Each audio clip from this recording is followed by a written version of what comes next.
Asset میں کھلی جنگ کا آغاز ہو چکا ہے۔ حسن نصر اللہ اسماعیل ہنیہ کی شہادت کا بدلہ لے لیا گیا ہے، ایسا کہنا ہے ایرانی پاسداران انقلاب کا۔ دوسری طرف لبنان سے حزب اللہ نے بھی اٹیکس کیے ایران کے ساتھ ساتھ اسرائیل پر۔ یہ ایک کمپلیٹلی سرپرائز اٹیک تھا جس میں ایون کہ امریکہ بھی لاسٹ مومنٹ پر انفارم کر سکا اسرائیل کو۔ حملے سے کچھ دیر قبل امریکہ نے اسرائیل کو انفارم کیا تھا کہ 24 گھنٹے کے اندر اندر ایران کی طرف سے کوئی اٹیک اس پر لانچ کیا جا سکتا ہے۔ یہ ایک کمپلیٹلی کوارڈینیٹڈ اٹیک تھا جس میں شہر کے اندر سے فلسطینی فائٹرز کی طرف سے اٹیک کیے گئے، لبنان کی طرف سے حزب اللہ کی طرف سے ٹارگٹ کیا گیا اسرائیل کو، اور ساتھ ہی ساتھ ایران نے اپنی سرزمین سے 4 ڈفرنٹ لوکیشن سے اسرائیل کو نشانہ بنایا۔ بتایا یہ جا رہا ہے کہ تقریباً 400 کے قریب میزائل اسرائیل کی سرزمین پر داغے گئے اور اسرائیل کا ڈیفنس سسٹم اسرائیل کو بچانے میں ناکام رہا۔ ایران کا ایسا کہنا ہے کہ تقریباً 90% میزائل اور جو 90% ٹارگٹ ہے وہ حاصل کیا گیا ہے، اور اسرائیل کی طرف سے بھی بیان آئے ہیں جس میں بتایا یہ جا رہا ہے کہ اسرائیلی فضائی جو اڈے ہیں ان کو اٹیک کیا گیا ہے۔ میجر ٹارگٹ تھا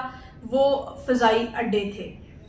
وہ بنکرز میں جا کر پناہ لینے کا کہا گیا، فوراً سائرن بجنا شروع ہو گئے اور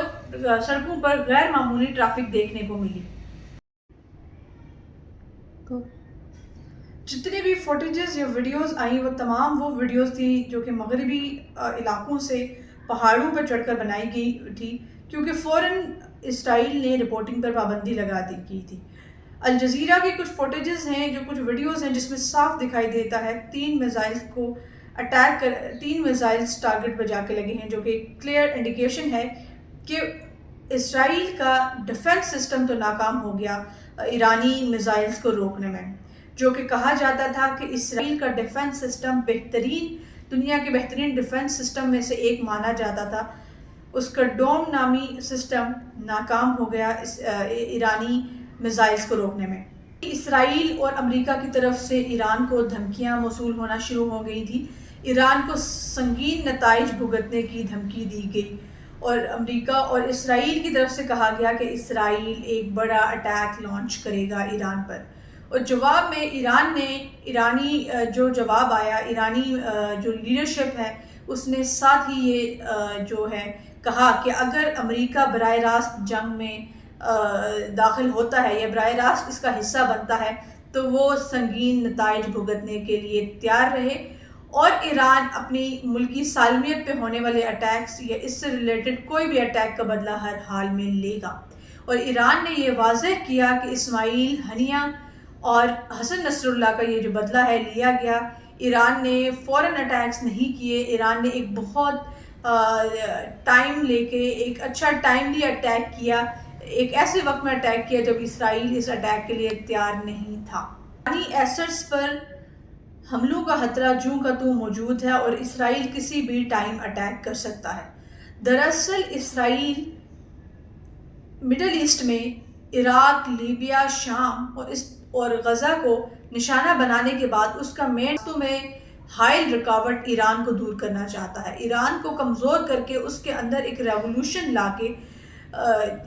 اسرائیل اپنے مقاصد حاصل کرنا چاہتا ہے۔ دراصل اسرائیل کا مقصد یہ ہوگا کہ ایران کو اندرونی سطح پر اتنا نقصان پہنچا دیا جائے کہ عوام اس لیڈرشپ کے خلاف بغاوت کرے، اور دوسری مین وجہ یہ بھی ہو سکتی ہے کہ اسرائیل غزہ سے توجہ ہٹانے کے لیے سب کچھ کر رہا ہے، اس نے تمام محاذوں پر فائرنگ کھول دی ہے، جس طرح کہ لبنان پہ کنٹینیوسلی اٹیک کیے جا رہے ہیں اسرائیل کی طرف سے، اور اسرائیل اس کو نشانہ بنا رہا ہے۔ ہدف یہ ہے کہ غزہ کی طرف سے توجہ ہٹا دی جائے اور یہاں پہ ان محاذوں کو کھول کر غزہ پر مسلسل قبضہ کیا جائے، اور وہاں اٹیک کر کے آبادی کو وہاں سے دور کر کے جو آباد کاری، جو یہودی آباد کاری یہ چاہتا ہے، جو جیوز کو یہ آباد کرنا چاہتا ہے وہاں پہ، اسرائیل کو لگتا ہے کہ اس کو وہ ایک بہت اچھے مومنٹم میں جا رہا ہے، جیسا کہ غزہ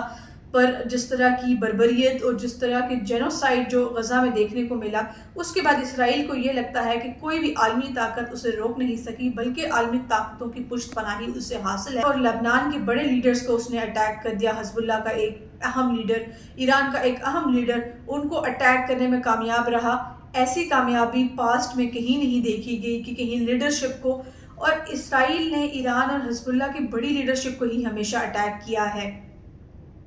تو یہ اس کے لیے ایک کامیابی ہے، اور اس سے لگتا ہے کہ یہ جو مومنٹم اس کا ہے اور جو پشت بنائی ہی اسے حاصل ہے، اسی مومنٹم کے تھرو وہ ایران کو فتح کر کے یا ایران کے اندر ایک انقلاب لا کر مڈل ایسٹ پر قبضہ کر کے ایک مڈل ایسٹ کی بڑی ریاست بننا چاہتا ہے۔ کانفلکٹ سے جیسے جیسے یہ کانفلکٹ بڑھتا جا رہا ہے، پرشین گلف کے بند ہونے کے خطرات لاحق ہوتے جا رہے ہیں۔ گلف ایک طرف بند ہو جائے گا اور ریڈ سی بھی دوسری طرف بند ہو جائے گا، جیسے چائنا، رشیا، ان کے لیے مشکلات کھڑی ہو جائیں گی۔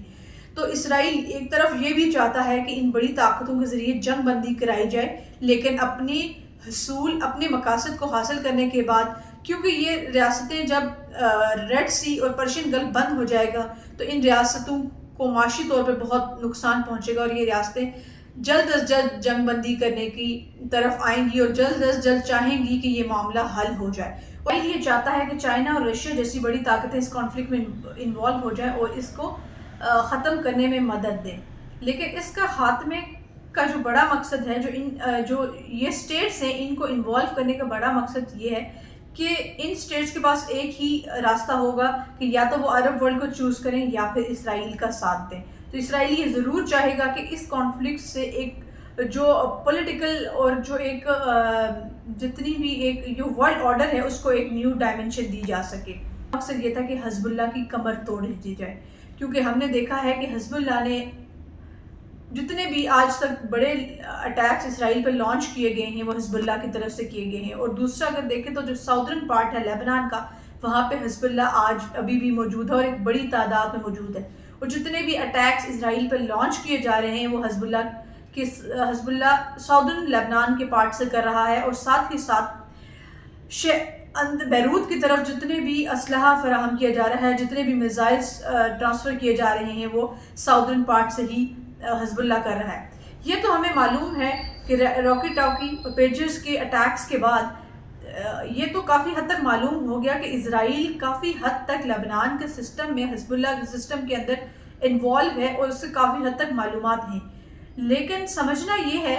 لیکن امپورٹنٹ بات یہ ہے کہ ساؤدرن لبنان میں ابھی تک اسرائیل کوئی بڑا اٹیک لانچ نہیں کر سکا، اور نہ ہی وہاں پر حزب اللہ کو کوئی نقصان پہنچا سکا ہے۔ اسرائیل کا کہنا ہے کہ لبنان میں جو اس نے محاذ کھولا ہے، جو آپریشن سٹارٹ کیا ہے، وہ ٹیمپریری ہے اور وہ 1 ماہ سے کم وقت کا عرصہ لے گا۔ لیکن یہ بات بڑی اہم ہے کہ آپریشن کے سٹارٹ ہونے سے قبل اس بات کا اندازہ نہیں لگایا جا سکتا کہ یہ آپریشن کتنی دیر تک کنٹینیو رہے گا۔ یہ اندازہ تو آپریشن سٹارٹ ہونے کے بعد ہی پتہ چلتا ہے۔ ایک بات بڑی اہم ہے کہ اسرائیل کو لگتا ہے کہ ایران اور حزب اللہ کی بڑی لیڈرشپ کو اٹیک کر کے وہ ان کی کمر توڑ سکتا ہے اور ان کو کمزور کر سکتا ہے۔ لیکن ہم نے پچھلی ویڈیوز میں بھی بات کی تھی کہ ہمیشہ سے گوریلا فورسز میں یہ رہا ہے کہ ان کی آئیڈیالوجی پہ کام کیا جاتا ہے، اور جتنے بھی کارکن ہوتے ہیں وہ اس آئیڈیالوجی پر کام کرتے ہیں اور ہمہ وقت تیار رہتے ہیں۔ موت ان کے سروں پر سوار رہتی ہے، اور یہ لیڈرشپ کی کمزور ہونے سے یا اس لیڈرشپ کے چلے جانے سے یا اس لیڈرشپ کو اٹیک کرنے سے آپ اس تنظیم کو توڑ نہیں سکتے، نہ ہی اس تنظیم کو کمزور کیا جا سکتا ہے۔ جیسا کہ ہمارے پاس مثال ہے صدام حسین کی، یہ سمجھا جاتا تھا کہ صدام حسین کو پہ اٹیک کر کے اس کا خاتمہ کر کے اس کی آئیڈیالوجی کو ختم کر دیا جائے گا، لیکن اس کی آئیڈیالوجی اور صدام حسین کی جو پاپولیرٹی تھی وہ تقویت ہی پکڑتی گئی عراق میں، اور آج تک مقبول ہے۔ اسی طرح اگر افغانستان کو دیکھیں تو 9/11 کے بعد یہ سمجھا جانے لگا تھا کہ جس طرح سے اٹیکس کیے جا رہے ہیں افغانستان پر، جو افغانستان کی کنڈیشن ہو گئی تھی، اس سے اندازہ یہ لگایا جا رہا تھا کہ طالبان کی کمر توڑی جا چکی ہے۔ لیکن اب یہ دیکھیں کہ پھر سے طالبان دوبارہ سے وہاں حکومت ہے۔ یہ ایک الگ موضوع ہے کہ وہاں پہ کیا سچویشن ہے، لیکن طالبان دوبارہ سے انہوں نے اپنے سر اٹھایا ہے اور وہ دوبارہ سے وہاں موجود ہیں۔ ان کی لیڈرشپ کو اٹیک کر کے ختم کر دیا گیا تھا، لیکن طالبان بات بڑی واضح ہے کہ گوریلا فورسز کو ایریل سٹرائک سے یا ان کی لیڈرشپ کو اٹیک کر کے ان فورسز کو کچلا نہیں جا سکتا، نہ ہی ان کی جو ان کے اٹیکس ہیں یا ان کی جو بھی آئیڈیالوجی ہے اس کو ختم کیا جا سکتا ہے، کیونکہ گوریلا فورسز کے کمانڈرز اور گوریلا فورسز کے کارکن ہمیشہ اس بات کے لیے تیار رہتے ہیں کہ موت انہیں کبھی بھی گھیر سکتی ہے، کیونکہ ان کی زندگی، ان کی ٹریننگ میں یہ چیزیں شامل ہیں کہ ان کی زندگی ہر وقت خطرے سے لاحق ہوتی ہے۔ تو ان کی جو فورس کا نظم و ضبط ہوتا ہے، یہ اس آرگنائزیشن کے جتنے بھی اسٹرکچر ہے، یہ جو بھی باڈی ہے، وہ آئیڈیالوجی پہ، ایک انسان کی جگہ آئیڈیالوجی پہ کرتی ہے. ان کے لیے ایک انسانی جان سے زیادہ قیمتی آئیڈیالوجی ہوتی ہے. اسی لیے ہم نے یہ دیکھا ہے کہ گوریلا فورسز کو اٹیک کرنے سے کبھی بھی، یا ان کو ایریل اسٹرائک سے، یا ان کے کمانڈرز کو، ان کی لیڈرشپ کو اٹیک کرنے سے کوئی بڑی کامیابی آج تک نہیں ملی. کو توڑنا تھا اور حزب اللہ کی کمر کو توڑنا تھا، لیکن ایسے میں ایران نے اٹیک کر کے اسرائیل کی توجہ وہاں سے ہٹا کر اب اسرائیل کے لیے ایران ایک بڑا چیلنج بن گیا ہے. کیونکہ جس طرح سے ایران نے اٹیک کیا، اور جس طرح سے میزائلز گرائے، اور جتنا بڑا ایک اٹیک لانچ کیا گیا، اور اسرائیلی ڈیفنس سسٹم اس کو ڈیفینڈ کرنے میں، اسرائیلی سسٹم اس کو روکنے میں ناکام رہا، اس سے یہ صاف واضح ہوتا ہے کہ اسرائیلی ڈیفنس سسٹم اور اسرائیل کے اندر ایک بھگدڑ مچ گئی ہے کہ ایران کے پاس ایسے میزائل اور ایسے سسٹم موجود ہیں جو کہ اسرائیل ابھی فی الحال انہیں روک نہیں سکتا. اسرائیل نے کچھ میزائلز مار گرائے ہیں، لیکن وہ امریکہ اور بڑی طاقتوں کی مدد سے گرائے ہیں. اسرائیلی ڈیفنس سسٹم اس کو بچانے میں ناکام رہا ہے. اس اٹیک کے بعد امریکہ کی اسرائیل کو مدد فراہم کرنا اور اس کی پشت بنائی ڈونلڈ ٹرمپ کو کافی حد تک فائدہ دے گی، کیونکہ ڈونلڈ ٹرمپ پہلے بھی کہتے رہے ہیں کہ جو تباہی جو بائیڈن گورنمنٹ کی غلط پالیسیوں کی وجہ سے ہوا ہے، تو اس سے ان کو الیکشن میں کافی حد تک فائدہ ہوگا. دوسری اہم وجہ کہ یہ جب اتنا جینوسائیڈ ہو رہا ہے، اتنا قتل و غارت ہو رہا ہے، مڈل ایسٹ کا امن سکون برباد ہو گیا اور ریجنل کانفلکٹ سٹارٹ ہو گیا ہے، تو ایسے میں امریکہ جیسی بڑی طاقتیں اسرائیل کی پشت پناہی کیوں کر رہی ہیں؟ اسرائیل کی پشت پناہی امریکہ کی بہت بڑی مجبوری ہے، کیونکہ امریکہ کے اسٹیٹس میں جوز ایک بڑی تعداد میں موجود ہیں. اگر تو اسرائیل کی کمر ٹوٹ جاتی ہے اور اسرائیل کمزور ہوتا ہے، تو امریکہ کو ایک خطرہ لاحق ہے کہ جو اتنی بڑی تعداد میں جوز ہیں یہ کہاں جائیں گے، اور دوسرا اسرائیل سے جوز مائیگریٹ کر کے امریکہ میں داخل نہ ہونا شروع ہو جائیں. میجر جو پلان ہے اسرائیل کا، سب سے بڑا پلان یہ ہے کہ ایران کی کمر توڑ کر ایران میں ایک جو انقلاب ہے وہ برپا کر کے عوام کو لیڈرشپ کے خلاف کر کے رضا پہلوی کو لانچ کیا جائے، اور اپنی آئیڈیالوجی کے مطابق مڈل ایسٹ میں پھر سے کاروائیاں کی جائیں اور مڈل ایسٹ پر قبضہ کیا جائے. بہت بڑی غلطی کی ہے، اس کا خمیازہ اسے بھگتنا پڑے گا، ایسا ایران کا کہنا ہے. اور ایران نے کہا ہے کہ اگر مزید اسرائیل کی طرف سے کوئی بھی اٹیک لانچ کیا گیا تو اس سے سخت رد عمل آئے گا. بیسکلی اسرائیلی پرائم منسٹر کا جو فارمولا تھا ایسکلیشن اور پھر ڈی ایسکلیشن کا، وہ ناکام ہو گیا. انہیں لگتا تھا کہ پہلے ایسکلیشن کی جائے، پہلے جنگ کو بڑے پیمانے پر پھیلایا جائے اور پھر اس جنگ کو کم کیا جائے گا، تو ایسا نہیں ہوا. جنگ بڑھتی جا رہی ہے.